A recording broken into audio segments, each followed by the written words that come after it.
guys, this is Nick from Stridewise.com, and I'm back on the Red Wing train today with the snazzy 8064 model, the pretty dressy for a Red Wing, but still not all that dressy merchant boot.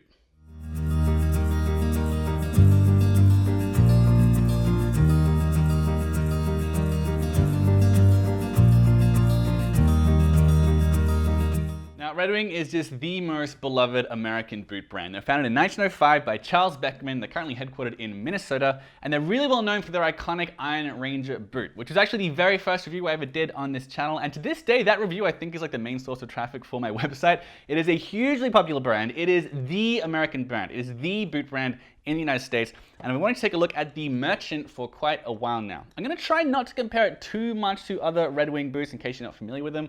But real quickly, this is not as slim as the very dressy Williston boots, but it does have a slimmer silhouette than the more popular boots like the Blacksmith or the Iron Ranger, or even the Beckman, which has actually been discontinued. So what all that means really is that it does not have a toe box. It has an unstructured toe. They're called a bump toe, which Red Wing says allows the toes to move more naturally inside the boot. So it's not as bulbous and blocky as, again, the Iron Ranger and the Blacksmith, which means while this is still very much more a work boot than a dress boot, it's more suited to like a pair of khakis or chinos, and it fits in a bit more better in like business casual environments. Contributing to the ever so slight dressiness, like this slightly more dressiness than the other models, is the fact that it does not have any speed hooks up the top here, and also the waxed laces are just very, very waxy. Look, they just like stick up in the air like that. And these are like my least favorite things about the boots, honestly, the lack of speed hooks and the very waxy laces, because my fingers are all sticky for ages after I tie these up, and they're a little bit of a pain to get on. Besides that, you have, this is still up. Besides that, you've still got the chemi gum outsole here, which is kind of rare in Red Wing boots. I'm gonna get into that a little bit later on. But otherwise, it has most of the hallmarks of Red Wing's more popular heritage work boots. It's 6 inches tall, it's got a 270-degree Goodyear welt. It is triple stitched along the side here. And then, of course, you've got their most famous leather, the amber harness leather. Now, you can get this boot in ebony harness as well, but amber harness is the leather for Red Wing. They have a lot of beloved leathers, especially Briar Oil Slick on the Blacksmiths and the Rough and Tough leathers, but amber harness is where it's at. It's a full-grain oil tan leather. It's about 2 millimeters thick. And the tanning process includes white mineral oil, among others. Red Wing actually has their own tannery, SB Foot Tanning Co., which is very cool, and it means it's easier for them to do quality control than a lot of other companies, which means you just get more reliable quality with Red Wing. They're very well known for that, and they deserve that reputation. I'm a big fan of oil tanned leather myself because it's pretty hardy and it doesn't need much care.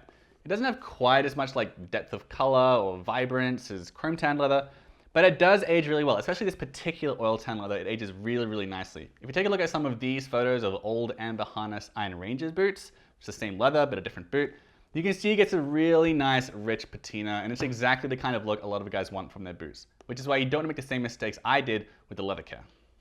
Now here's where you have to pay attention. I have another pair of amber harness boots from Red Wing, and I totally ruined the leather by putting the wrong conditioner on them many years ago. I put on Obernaufs, and it completely darkened the leather, and it ruined my chance to get the nice patina that amber harness is very famous for and what people really, really like about this leather. So, when you want to take care of these boots, you gotta use the right conditioner. And the thing is, Red Wing recommends you use the all-natural boot oil, which is a mixture of mink oil, which is made from like the rendered pelts from minks that are destined for the fur industry, and also some pine pitch as well. The thing is, while this will make your boots more water resistant, help them to repel the elements and everything, it does still darken the leather. So what you really want to do is use Red Wing's leather cream. If you are someone who is invested in getting a really beautiful old looking pair of boots, and really that's the whole point of getting amber harness Red Wings, you want to use leather cream, which is made from neat's foot oil. That's the rendered shin and feet bones of cattle. Kind of gross, but it doesn't stink, and all these products are usually pretty gross anyway. And you put leather cream on, that is going to condition and moisturize the leather without really darkening it very much. So if you're interested in that patina, go with the leather cream. So here we have a chemi gum outsole, which I haven't seen on Red Wings. Normally they have like a Vibram outsole, or some of the older boots have a nitrile cork outsole, which is like a mixture of cork and rubber. But this guy is chemi gum, which is very similar to nitrile cork, but it has less cork, and the pattern is grippier. Actually, if you look closely, you can see it's covered in little wings, which would be red if it was in color. So they're covered in wings, kind of cool. Relative to Vibram, it's a tiny bit softer and more flexible and more lightweight. Maybe a tiny bit less durable, but it has a slimmer profile than Vibram soles, which a lot of guys like. Then you get the classic features of the Red Wing, the cork midsole and a leather insole.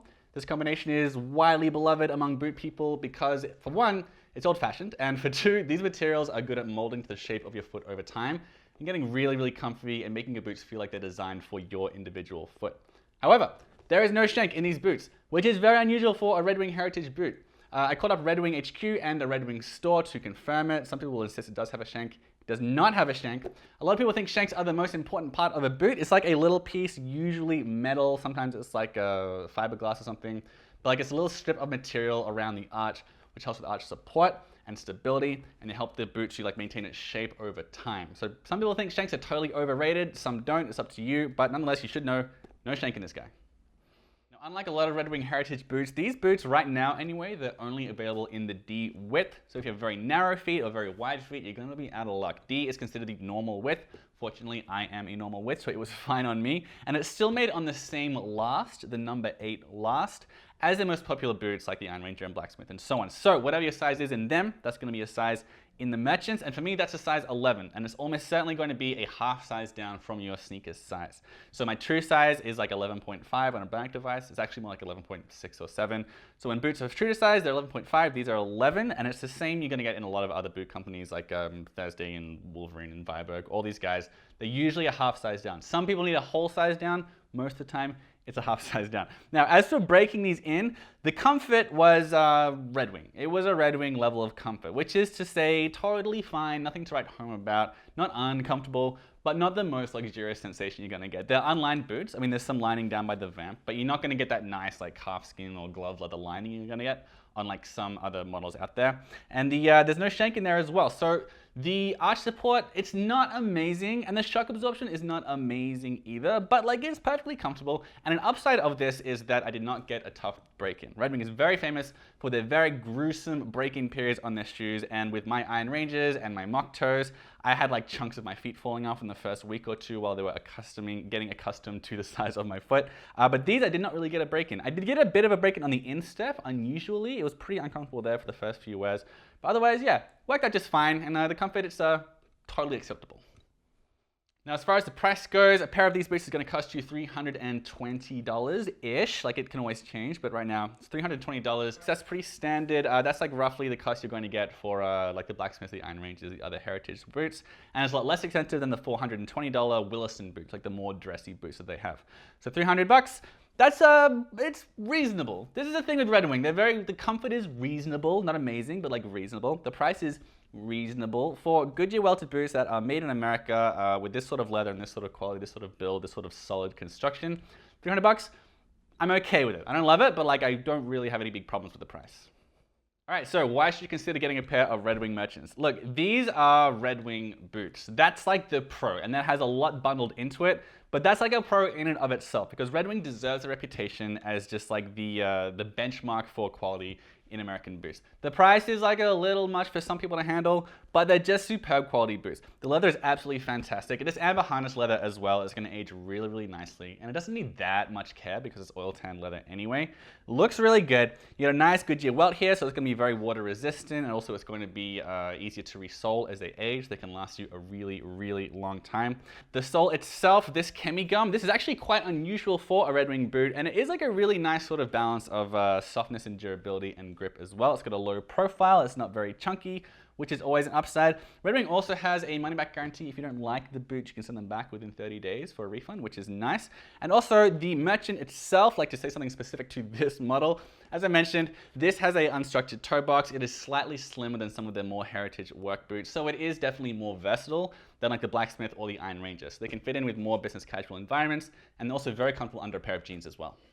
There are a few downsides with the merchant boot. Unusually for Red Wing boots, these only come in a D width, which might be a bit of a bummer. And also unusually for Red Wing boots, they do not have a shank. And a lot of people consider that to be, as I mentioned, a really, really important part of a boot. It helps with the boot's longevity and stability. It might help to prevent the footbed from like breaking down over time. It's really sort of an individual preference, but yeah, you should know that unlike a lot of Red Wing boots, this one does not have a shank. Also, the merchant boot in particular, it does not have the speed hooks up the top. Also, these laces are really, really waxy. The two of these together mean that it is actually quite difficult to get the shoes on and to tie the laces. You can always take them to a cobbler and get speed hooks put in. You can always buy new laces, but you know, spending $300 on a pair of boots, I can appreciate that you will just want them to be exactly what you want when you get them, and you shouldn't have to have like extra care and extra labor involved in making them the boots that you want. Just a little thing, but it is like, it's annoying to take these on and off. Finally, the Unstructured toe box here. Again, it makes it a bit more slim, makes it much more versatile. Big upsides. Downside is that if you wear these pretty hard, and especially for someone who likes to wear Red Wing boots like on a motorcycle, the toe box will show more wear and tear more quickly than with some of their like bulkier, stockier boots. So that's just something worth remembering. They are best suited for casual wear. All right, those are my thoughts on the Red Wing Merchants. Really solid boots, a nice offering from Red Wing. It is more versatile than some of their bulkier models. It's well suited for business casual environments and casual environments, not quite so much for outdoorsy wear, but still pretty good pair of boots to have in your wardrobe. The full written review is in the description below, by the way. I encourage you to check it out and click around the site. I've got a whole ton of Red Wing content down there. And also make sure you subscribe as well, because I've got a whole lot more boot reviews and boot care tips and fashion reviews and all other kinds of stuff coming up.